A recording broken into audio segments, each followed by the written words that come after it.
Hey guys, Pickle700 here, and in today's video we're going to be going over everything to do with the SFP10UD. Now this also applies to the Firelight MS10UD, the ADT Unimode 10UD, as well as the SFP5UD, Firelight MS5UD, and not exactly sure if ADT Unimode makes this panel in the 5-zone version, but if they do, it will also apply to that panel.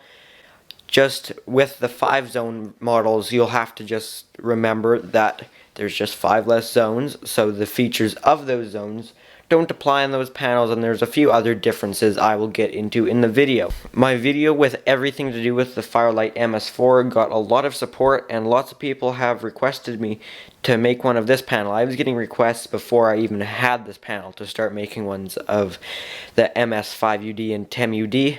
So here we go. So let's start off on the outside of the panel.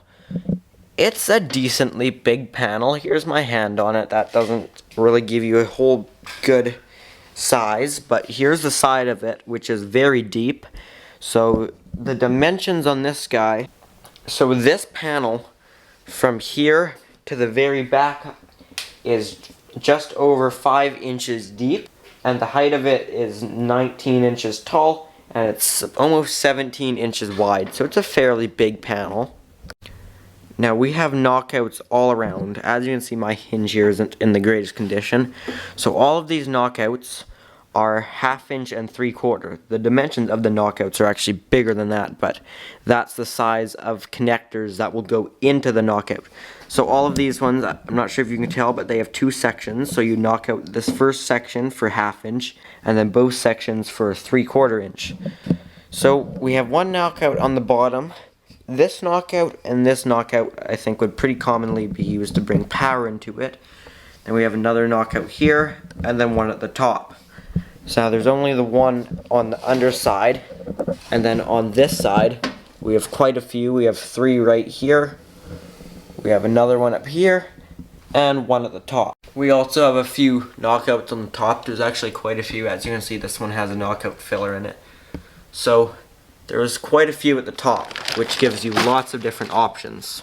That's about it on the exterior of the panel. Notifier also makes this in a red cabinet version too. This panel takes the standard notifier key to open. That is the 17021, which is the standard notifier key. It will do all the pull stations, all the panels, the enunciator cabinets, you name it. So turn it anti-clockwise to unlock the panel, and you can pull the panel open. Now this is a self-retaining key. So to get started with things in the panel, we have space for batteries down here. Quite a bit of space.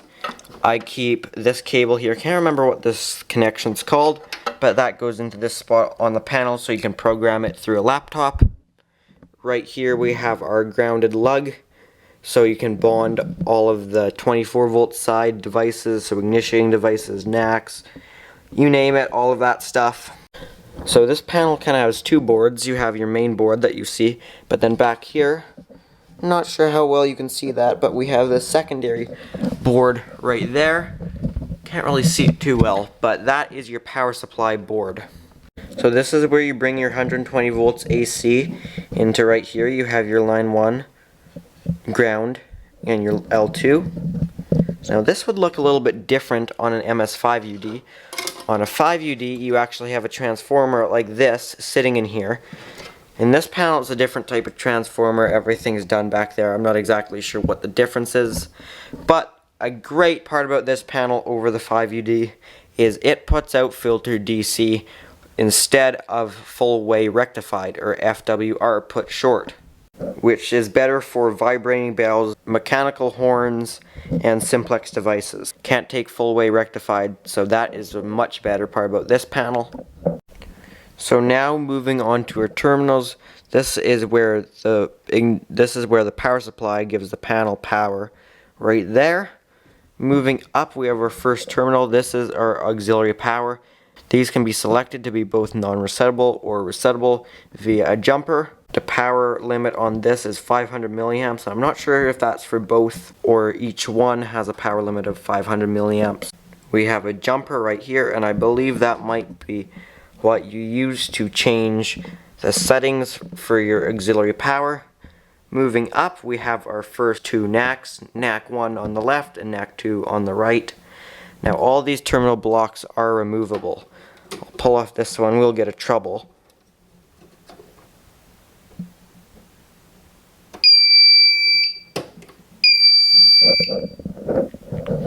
Now this big terminal block right here are our first 5 zones.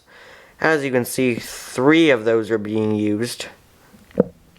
Moving over, we have our last two NACs, NAC 3 and NAC 4, not being used. Now we have our other 5 zones, zones 6 through 10. Right here we have our remote sync.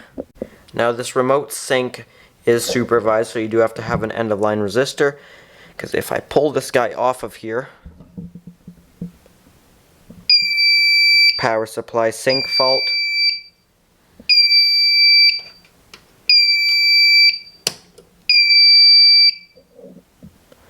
This is also limited to 40 milliamps, so you don't want to be putting any horn strobes on there. This is just for syncing,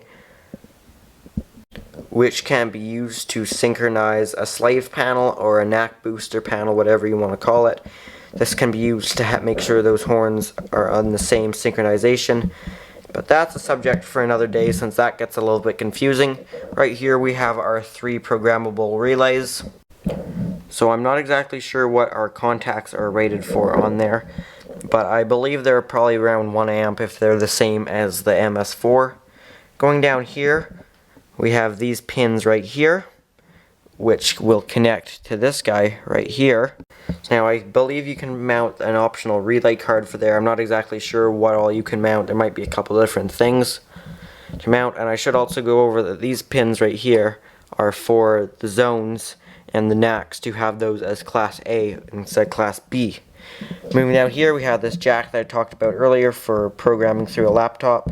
And then we have our primary and secondary line 1, line 2, which is for calling your monitoring company through those 2 phone jacks. Right here we have our ANN bus, which is for an enunciator. Moving back over here, we have our battery connector right there. We have another jumper right there, which can be changed, and right here we have our down to update switch. So I'm not exactly sure what situation you use that in. That guy's right there if you didn't notice. So moving on to our board right here, we have our 80 character display, we have AC power light, fire alarm light, supervisory, alarm, silence, and trouble. Those will all come on depending on the situation of the fire alarm system. Down here we have our 1 through 9 keypad. We also have a few other buttons: first event, clear, escape, mode, and then we have a few different symbols down here. Now we have drill, which you have to hold for 2 seconds. I don't want to hold that for 2 seconds to make a drill. We have our acknowledge, we have an alarm, silence, we have enter, and our arrow keys.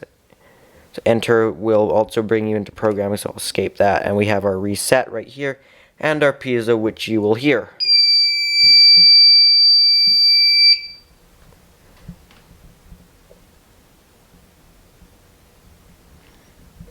So let's get into the programming that you can do through the keypad on the panel. So to get into programming mode, you first have to go into other. You can either hit enter, escape that. You're going to hit mode. So there's 2 different ways of getting into it. So once you get into mode, you can go to read status mode. That's your very first one. To get into that, you hit 1. Now you can read the status of input zones. To do that, you can select your zone. Now I'm just going to show 1 since they're all the same. So let's go zone 2. So you can see I have that set as 2-wire detector, and then I label it as smoke/heat detector zone 2. We can go down to scroll. It's enabled. You can see that it is enabled. You can't do any disabling or enabling through this. You can only look at stuff. Type 2-wire detector verification is on, and then we have no delays or anything set on there. Freeze supervisory yes. So if a detector, I guess, reports back to the panel as a freeze, it will go into supervisory. Not exactly sure how that works. Then we have this, which I'm not sure what that means. Description, smoke heat detector. So that's it for there. We can escape that. You can go to NACs, say NAC 1, enabled, yes, coding system sensor sync, silence, yes. Auto silence is set to 20 minutes, silent inhibit, there is none. We can go to relays, number 3, and we see the first one set to alarm, second one set to AC loss, and our third one is also set to alarm. We can go down, we can look at system settings. Number 1, trouble reminder, no. Canadian option, no, not sure what that does. Charger disable, which I guess would be so it doesn't charge the batteries. User banner is garage fire alarm system. That's all for in there. Timers, pass delay. So pass delay, 120 seconds. So I believe is what that means is if you put in your password and go into a setting, it will automatically go back out to your home screen, or you have to pre-put in the password again to get in to the panel, so someone can't leave it in a programming mode. Pre-signal, 120 seconds, but I don't have any pre-signal on, so I guess that's just the warning. Not exactly sure how that works. Water flow delay is 0. AC loss delay is 2 seconds, which I actually probably going to change to 0 since that kind of bothers me. So that's it for in there. Daylight savings, number 3. I have that enabled because we still do that where I am. Start month, we have our start month and week 2, end month November, week 1, all of that stuff. Not sure if I even have any of that set properly, but we'll see soon. And then we have, going down from there, our history, which you can do. You can view just alarms, view all other events. So let's say just view all, which is number 1, reset in system at 4:25 p.m. That was earlier. And then this is where I restored that sync output, 421. And as you can see, also 421 trouble in system power supply sync fault. So you get the idea. You can go all through that and look at the history of everything. We have print, which it could print history, walk test log. Exit printing, that I'm not sure what that does. And then we have our ANN bus. Bus enabled, no. Bus modules, we can go to number 1. I could have ANN 80. I could have a whole bunch of different things. Let's say number 2. I could have an expander type ID, a PCB, REV, not sure what that is, HW part, not sure what all of this stuff is. This I get a little confused with.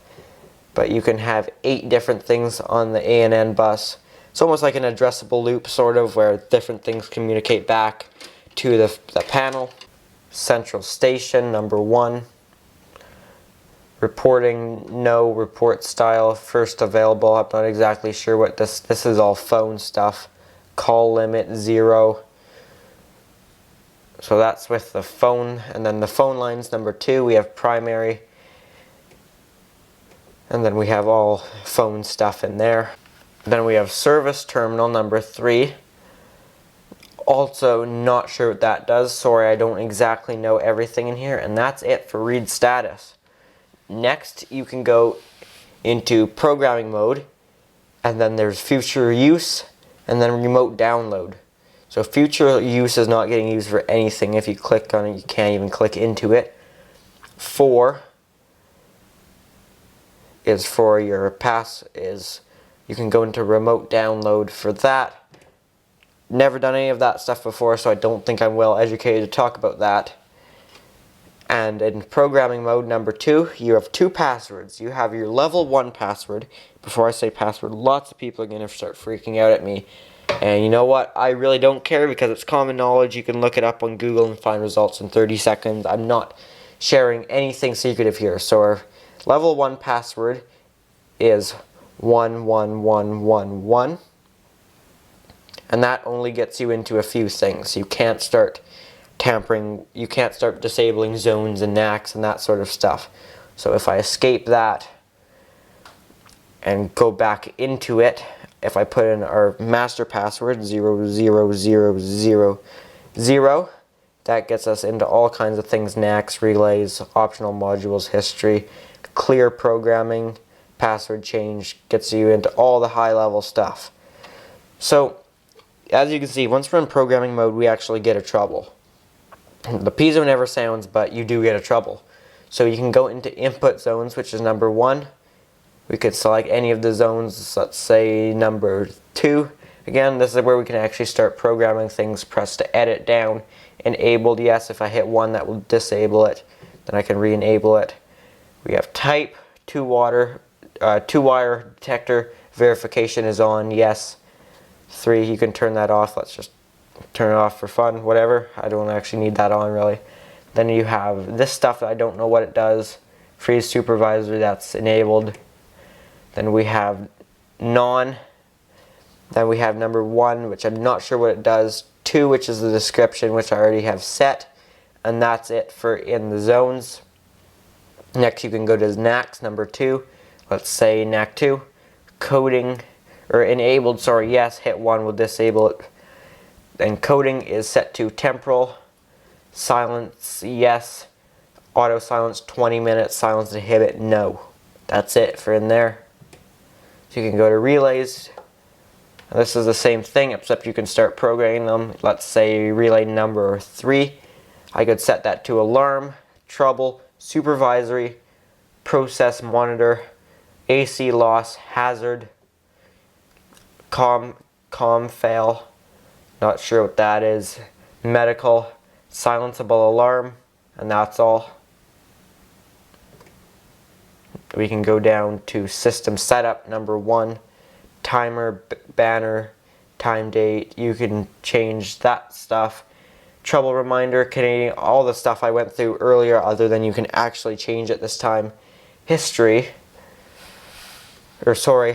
next up we have optional modules, number 2, ANN bus, onboard DACT. Let's go to onboard DACT.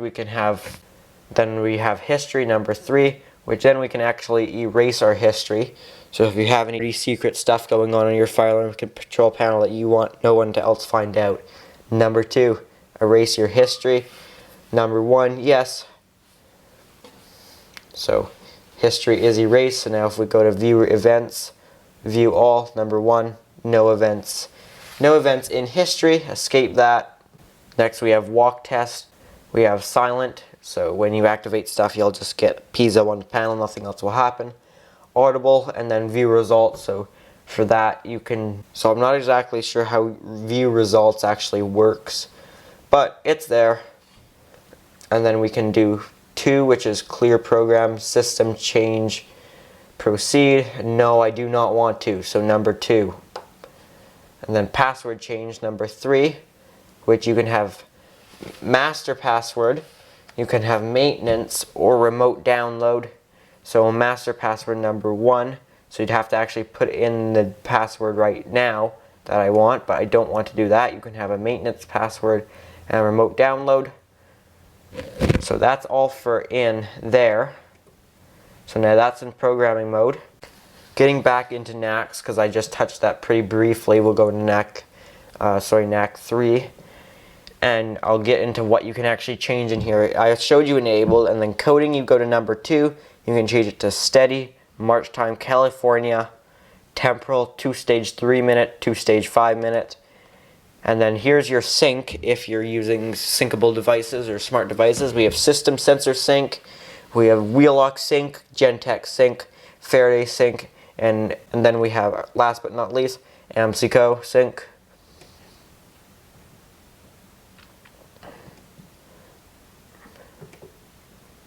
You can also have silence on there. If I go to number 1, silenceable, non-silenceable, sync mute, not sure how that works.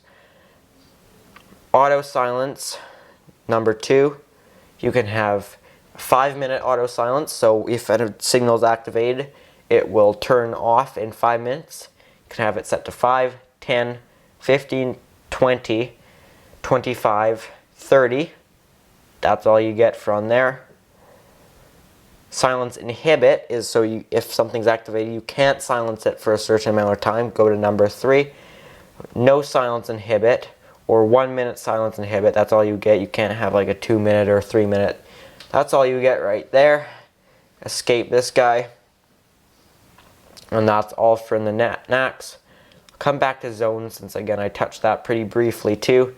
Now let's go into zones. Input zones number 1. Let's do something I haven't ever touched. Let's say number 8, so I'll press number 2. Press to edit. We have it enabled, yes or no. Can hit no, that will disable it. Type pulse station, so if you go into number 2, you can have it pulse station, water flow NS, which I believe stands for non-silenceable. Combo, not sure what that does. Combo auto AR supervisory, which I believe is auto resettable supervisory.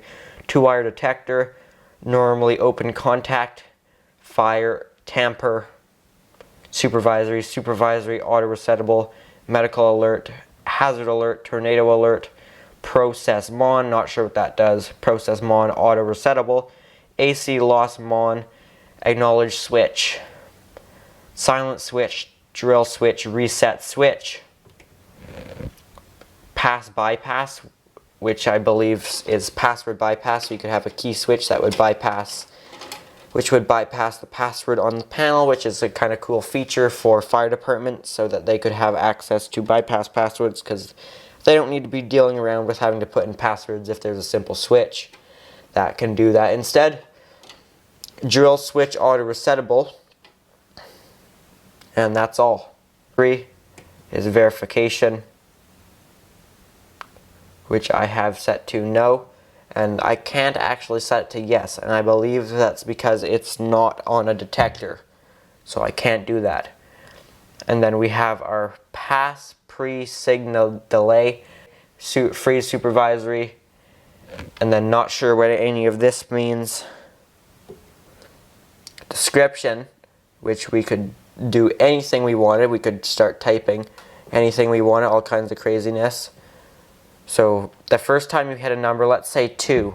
Let's say we want it called 2.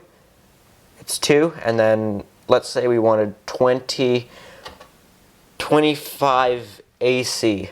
So then we go to our next one, 25. But then we want A. So I have to hit A. Or I have to hit 2 twice. And then I actually have to hit that 3 times or 4 times. So it's going to go 2, A, B, C. Takes a while to type anything on there, but you can. So that's about it with the zone. Get out of that. And I believe that is everything there is to go over. I'm sure there's lots of stuff I missed and stuff I don't understand, but as far as I know, that is it. That piezo is super loud. So I believe that is it.